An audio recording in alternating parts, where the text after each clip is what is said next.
where I have to look at that image in this way, so you can see how we have made it. I will try to explain it properly.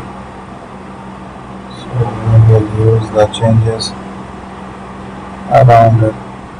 Let's try the designs here. Here's another shape,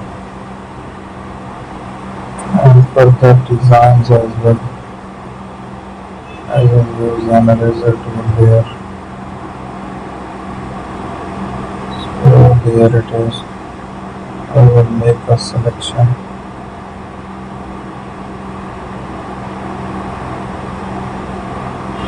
So there we are.